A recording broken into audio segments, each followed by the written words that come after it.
if you get off task, it will take you almost 30 minutes to get back on task again. Okay, 30 times how many times a day? That will exhaust you out there, right? It will exhaust you. And so, but it does take courage, brother, to really lay everything in there, right? Because you have to look at your own stuff, right? And I tell people get really detailed. Like I get to the point where I have like every article, every show I've ever been on, every blog, every tip sheet, every single thing is organized so that it's right there at your fingertips. I'm Junaid Ahmed, host of Hacks and Hobbies podcast and a digital presence advisor at HumbleZone. This episode is brought to you by Home Studio Mastery. I launched a consultation and course program to help podcasters and course creators to create a space in their homes that will reduce the friction of creating content and appearing their best when showing up on camera. The pandemic gave us a lot of issues, but this one is here to stay. We're now so much closer to our audience thanks to video becoming more popular and affordable. I help guide folks who want to create Hollywood-worthy studios to not only capture great content, but also build more confidence, more authority, and be more comfortable in front of the camera. If I can do it, you can too. And with my help, you can do it faster. So if you'd like to learn more, visit homestudiomastery.com and how you too can create a home studio that brings out your personality, professionalism, and possibilities. Thank you for tuning in to Hacks and Hobbies with your host, Junaid. We're visited by our amazing guests coming from all walks of life. We want to learn their story, their struggles, and their journey on how they got to where they are today. So stick around. In this episode, I get to speak with a special guest, Joie, who has had an incredible journey in the Hollywood industry and is now making waves in the world of live streaming and entrepreneurship. Join us as we dive deep into his fascinating origin story and explore the lessons he learned while working on blockbuster movies like Stargate, Independence Day, and Godzilla. Joie's unique perspective on teamwork and community building will inspire you to embrace your own journey and strive for greatness. So, without further ado, let's get started. Joie, thank you so much for coming on to the podcast. Thank you for having me. It's such an honor. Dude, thank you so much. This is going to be a fun conversation because we had a lot of fun conversation when we met in person and we've been chatting back and forth on Messenger. And I'm like, I need to talk a little more, get a little more out of Joie. And especially because you have such an amazing origin story and such an amazing journey that you've been on. I'd love to give us a little sneak peek into where you come from and where you're going. Sure. So an influencer in the Bay Area who his family is a Hollywood family. They're indoctrinated down there. They're all in the business down there. He met me and he was like, you remind me of my family. And I did not take that as a compliment. San Francisco does not think that LA and Hollywood's very, very cool sometimes. Oh, really? You're very driven. There's something about you. And he's, listen, I'm going to be with my brother, who's one of the top agents at a top agency down there.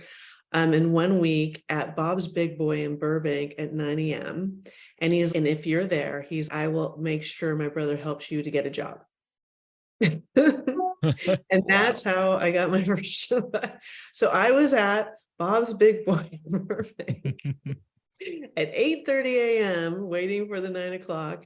And from there, I was down there for almost 20 years. Wow. I love what you said. You were there at 8:30 for your 9 o'clock. Most people get to their 9 o'clock at 9 o'clock, which means that they're already late.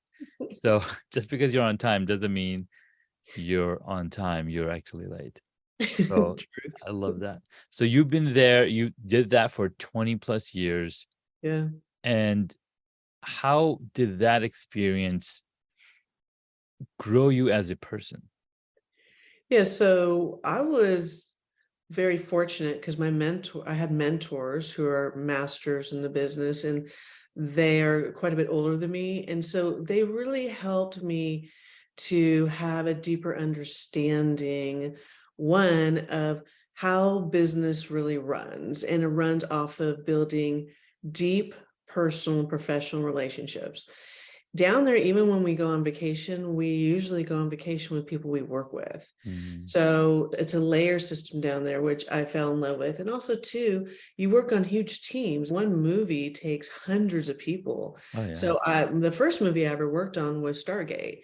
And I remember when we pulled into the village and where all the equipment, all the people were, I remember just thinking, wow, there's a lot of people here. Hmm. And that's and for just to set up one scene and Yeah.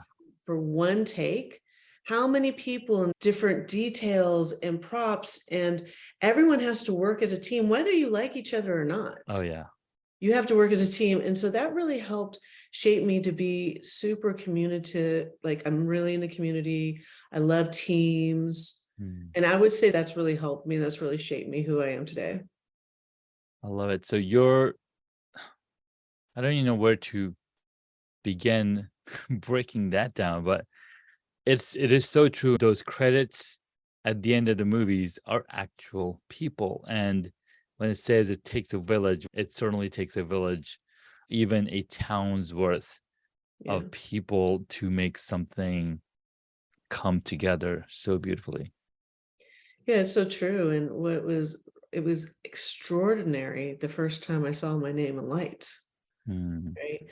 My brother and I, we were invited to the premiere of the movie, but you don't really get to go see the movie, right? You Yes. have to get to the party part really fast and go Yeah. help. And so we snuck out the next day because I had got him working on the set. We snuck out, and I'll never forget that moment when we both saw our name in credits. And whatever people want to say about Hollywood, Mhm. because there's a bad rap sometimes about it, there's not one other industry in this entire world Mhm. that actually honors and gives people recognition at that level. Yeah. That is very true. You're in there as an expert in your field, and you're bringing that little piece into the entire movie, because one little cog goes wrong, the whole thing doesn't go in place. Truth. And you know what? That's something else that really helped shape me in Mm. terms of who I am today is when you're on a set, a lot of times the scenes that you think are the best or the scenes that get the biggest laugh Yeah. or the crew crying, a lot of times don't actually make the movie or the show. They actually hit the editing floor. And so when you start learning about what you think might be a failure Mhm. or the scene that you're like, oh, that scene was, this one's so much better, right? Yeah. It gives you a whole different perspective to sit in these editing rooms for hours at a time and really see, once you start connecting the dots, what's really working for the whole arch, not just the moment. Yeah. No, you're so right, because then they can see the entire timeline, so to say, of the whole movie. The one movie that I've been catching up on, or only because I've seen the first three and my wife hasn't. So I was like, okay, we're going to watch it from the beginning so then we can go watch the fourth one. Probably know which one I'm talking about. But Yes. what's interesting is that, what did they shoot all four movies at the same time? Or, right? Because you technically can, because you have so much time to fill. But it's interesting to see how these movies in come forth in decades time, because it takes so much time to create something like that. Yeah, it's really expensive too. So there is an end game, right? Because I Yeah. mean, to people outside the industry, $100 million, or probably with that one in particular, is probably more like 150, 200 million. Uh-huh. Just the opening act alone. Yeah. But you think that's a lot of money, but when you're really dealing with that many people, that many locations, and all the moving pieces that go into it, Mhm. and also too, a crew, including the talent, they're tired at some point. Yeah. Oof. I remember getting off of one movie and my boss at the time was like, oh, we're already signed for the next one. I'm like, one blockbuster takes you 2 years. Yeah. And I remember thinking, oh, like that was cool because you want the job, you got to pay your rent and your lifestyle, but at the same time, you don't have any downtime. And we were wiped out walking on to the next one. Wow. That is amazing. All right. That's been a pretty awesome start into what you are doing. So tell us what you're doing now and where you're taking your own, where's the next chapter being written on for Joie? Sure. So I 3 years ago jumped into the live stream arena and I fell in love with it. And I was taught by very high level mentors how to rock and roll that. I always had an inkling that I wanted to do something that was in alignment with my background, with the Hollywood background. But it wasn't until January of 2023 at Podfest, hello, sir, Hello. that I walked away and I was like, game on. So when I came back, I launched, it's called the Superstar Women Entrepreneurs Media Network, SWE for short. And it's exclusively by and for women entrepreneurs to find more ease and grace, both personally and professionally. And I've been handpicking content creators and onboarding them. People, some that have never done a live, their whole ever done a live, but I see stardom in them. And weirdly enough, in Hollywood too, I did have that kind of sixth sense for people about stars. Yeah.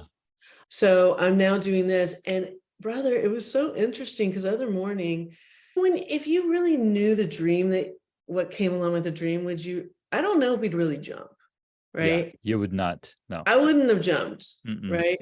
Because it's like I'm doing a startup in essence, right?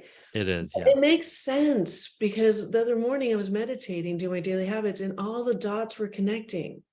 Oh, you did this, so you would know how to do this, right? You're bringing Hollywood, this background in Hollywood, and you're pulling it forward, particularly for women.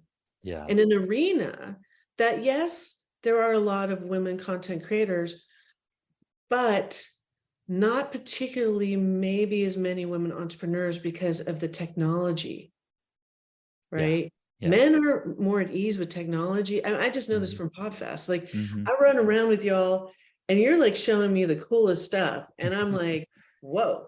And all the guys are around you and they're just like eating this up. And I could see even me as a woman going, okay, I'll take this step by step. It's just the way we're built sometimes. Yeah. So bringing that technology into this, teaching that the training and have a system, that, brother, is where I'm at right now. I love it.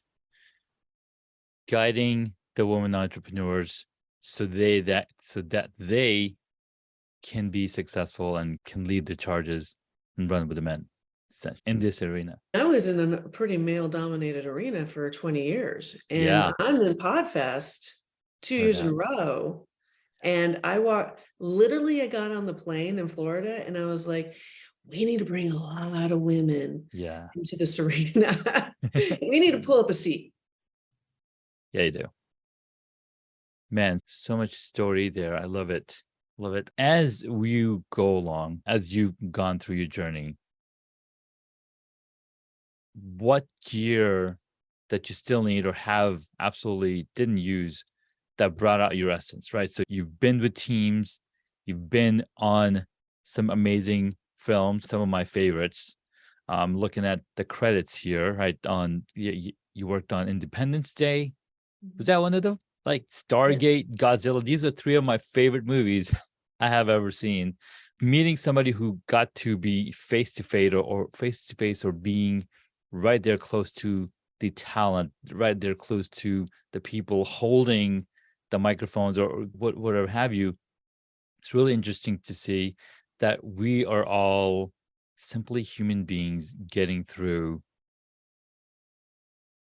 to create something that's going to change the world.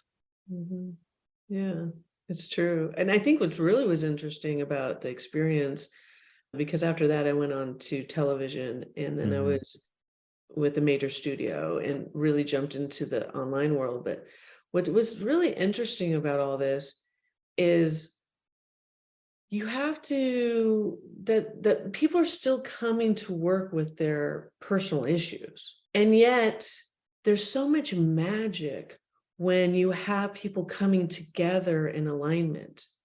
The director is clearly in charge of like the ship, but every person is as important because that vision couldn't come alive without you. Yeah. And when you start seeing yourself not as a number but you're a part of this whole, you build a different type of muscle, different kind of confidence muscle about yourself. Yeah. And things are very exciting. You're absolutely right. And because here's the thing, since you jumped into live streaming, you are now hanging out with other people that are also live streaming. We get to air out the problems of live streaming, right? It's like you found your community, you found your niche, and it's like when I wanted to become a beekeeper, for 6 months I'm just watching videos after videos, once here and there, and then finally I watched this one guy, and that was the last video I watched. This guy's, here's all the things, but if you really want to get into it, you need to go find a local community of beekeepers. You got to Yeah. take action. And that's the thing with live streaming and cycling and like all of the different things.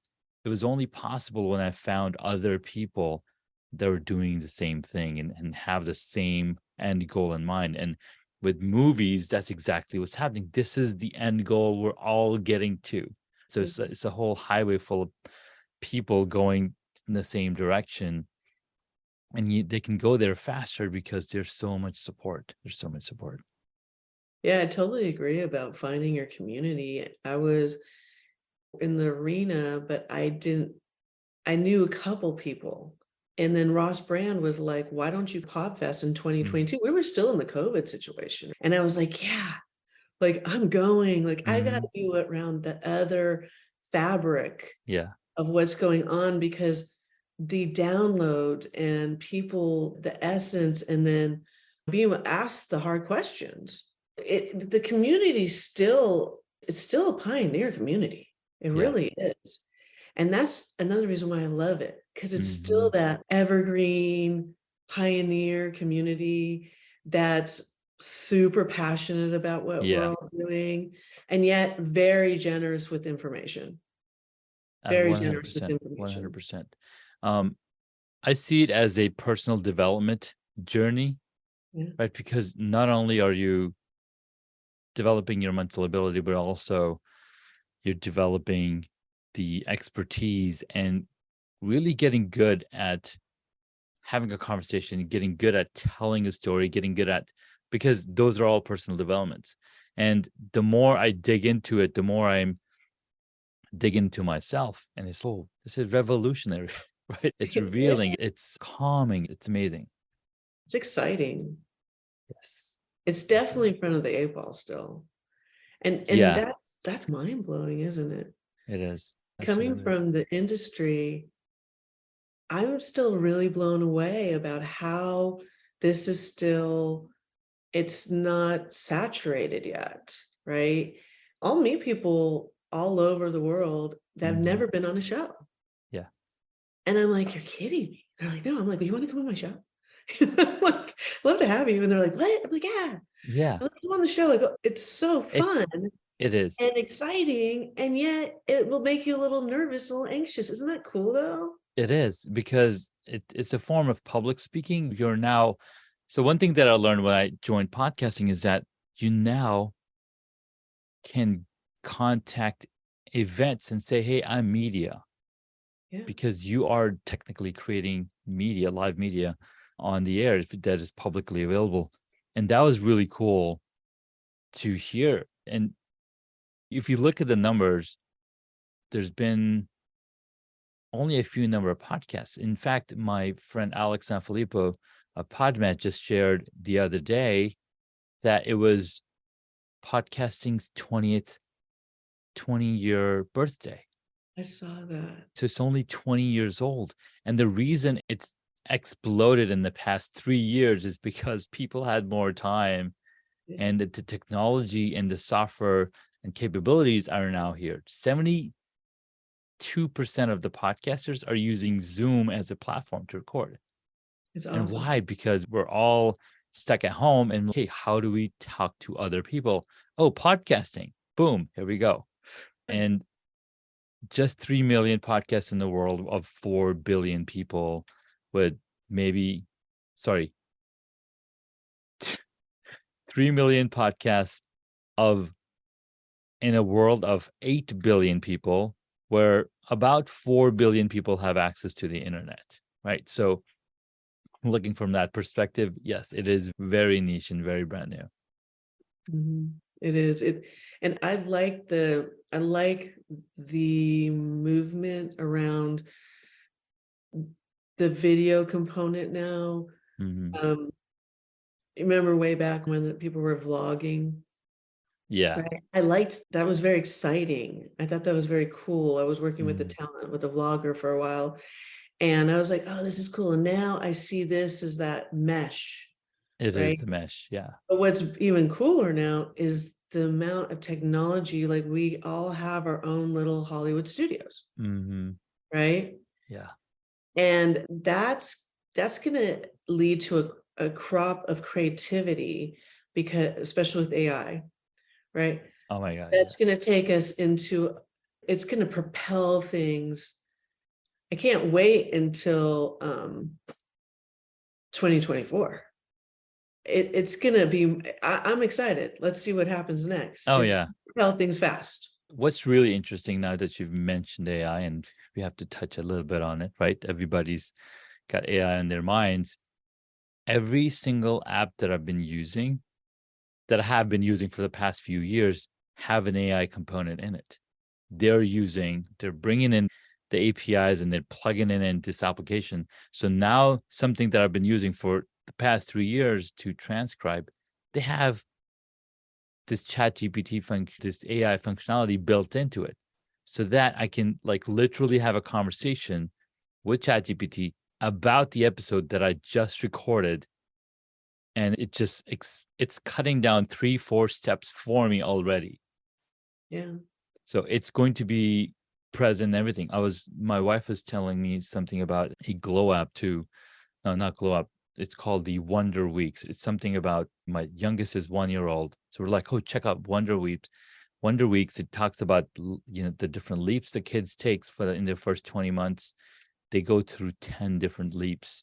And I was like, no, let's check out this glow app. I was like, we already have this glow baby. And they announced, they're like, hey, we have Glow GPT, where you can have a conversation with ChatGPT about your child or about health things. And okay, and what's fun is that because we know how to talk to ChatGPT, no matter where it shows up, you can now take that prior experience and apply it in this new context. It's all about context now. Yeah, and it's really helpful in terms of streamlining the process, because we all know that every minute and every hour of every day is precious. Oh, yes. And we, as most entrepreneurs, want more freedom. And so this, to me, is the freedom flag. Yes. And that's why I'm game on board. What else can you all do for us? Yeah. I'm Yeah. excited. I love it. Man, Joey, it's been, let's see, trying to phrase this. All right. So we got to hear your journey, how you started, what you got into, that 8:30 meeting at the Big Boy Burger, right? That started your story. Let's take a quick 5-minute break. And when we come back, I would love for you to share 3 hacks to take away for our superpreneurs listening to the conversation. We'll be right back. I'm Junaid Ahmed, host of Hacks and Hobbies podcast and a digital presence advisor at HumbleZone. This episode is brought to you by Home Studio Mastery. I launched a consultation and course program to help podcasters and course creators to create a space in their homes that'll reduce the friction of creating content and appearing their best when showing up on camera. The pandemic gave us a lot of issues, but this one is here to stay. We're now so much closer to our audience thanks to video becoming more popular and affordable.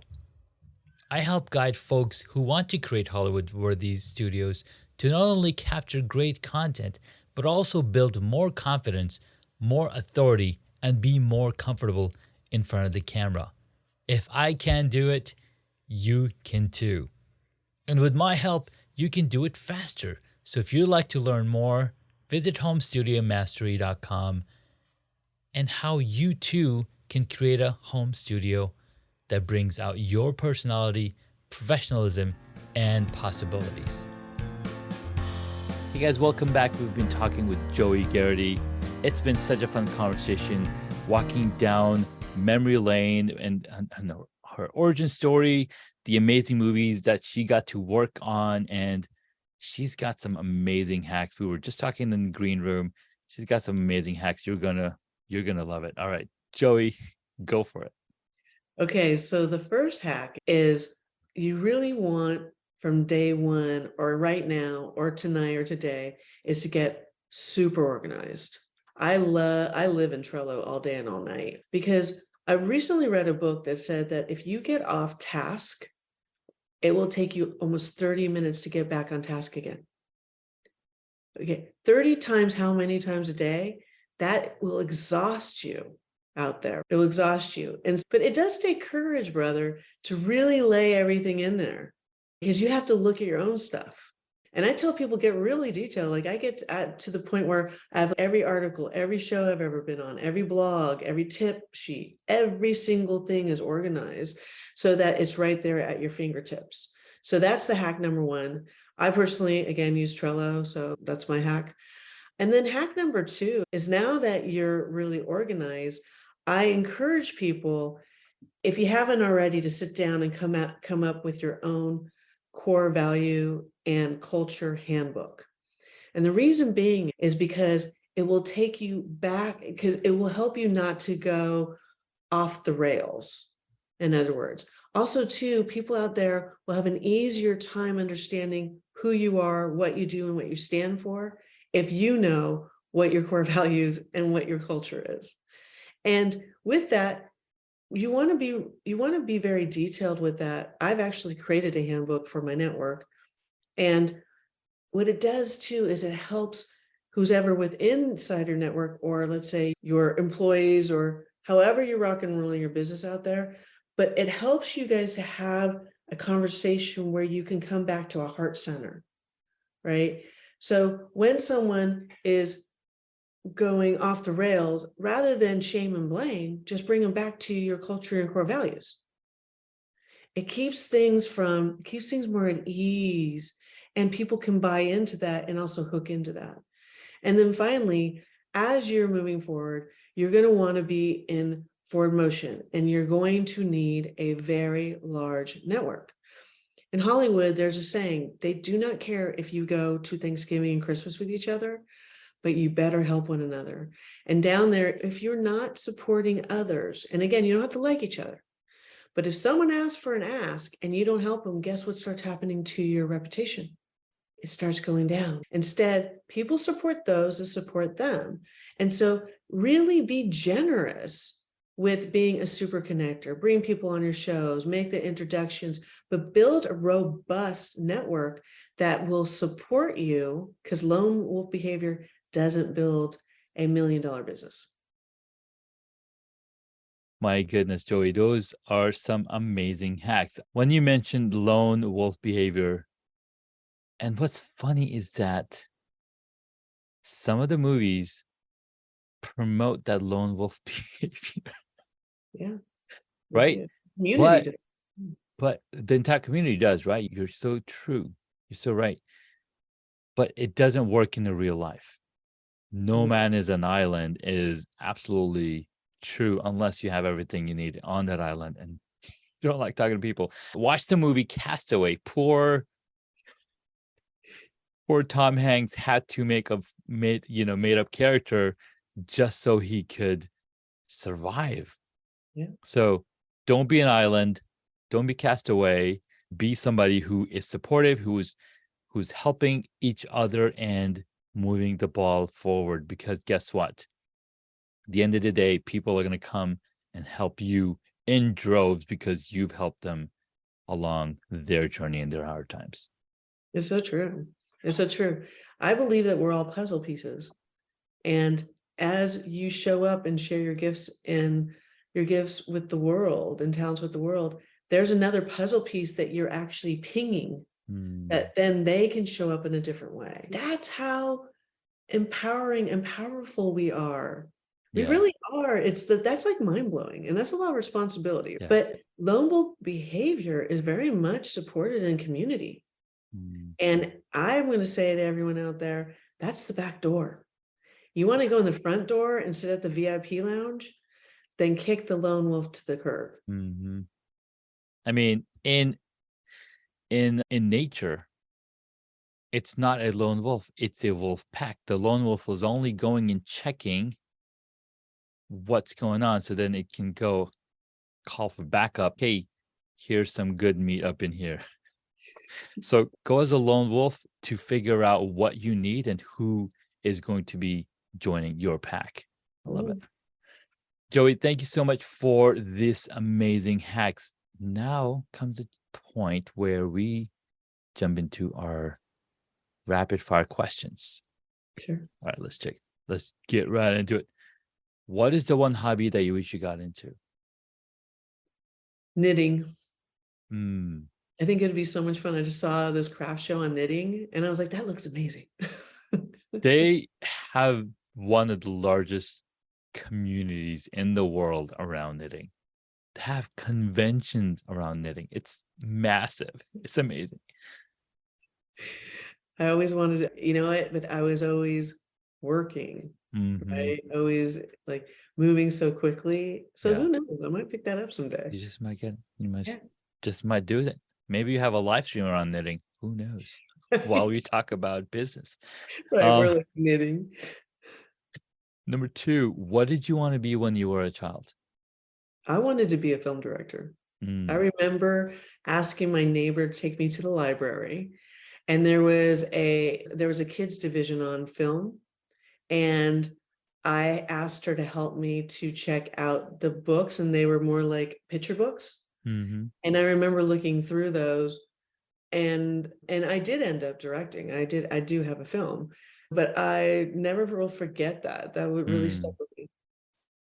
Yeah, you directed The Holy Grail back in 1999. Love it. All right, next question. What is your favorite movie or TV show? My favorite movie of all time is Alien, the first Alien. I'll never forget when the egg cracked in the opening credits, and I was sitting in this dark theater with my popcorn and my red vines, and I was riveted. And I remember saying to my dad, I'm like, I was young, and I remember just thinking, this is brilliant. It's brilliant. Yeah. Absolutely. My TV show, gosh, I haven't really, I guess from growing up, one of my TV shows would probably be, oh gosh, I don't know, A Murder, She Wrote or something like that. Murder, She Wrote. I remember that one. Like I always like these little thriller, little mysteries. Yeah. But of course, Star Trek. Because I like sci-fi. So. Yes. Awesome. I love it. Next question. What movie would you choose, Joie, if you got to play a character in it? Okay. I would choose Excalibur. That's why. Because I would love to play Merlin. I would love to play King Arthur. Yeah. I just think that movie is so fascinating. And the special effects back then, they did really well. They did an amazing job. Awesome. I love it. All right. Next up, my favorite question is, who is your favorite superhero? My favorite superhero would be my mom. Oh, that's so kind. Yeah, my mom, my grandmother, my great-grandmother, they were all entrepreneurs. And my grandmother and my great-grandmother were very successful entrepreneurs. And my mom went into that, but then became a teacher, which is amazing. She did that for 36 years. Amazing. And she was always really great with me. She never told me what to be or how to be, but she did tell me to be courageous. Yeah.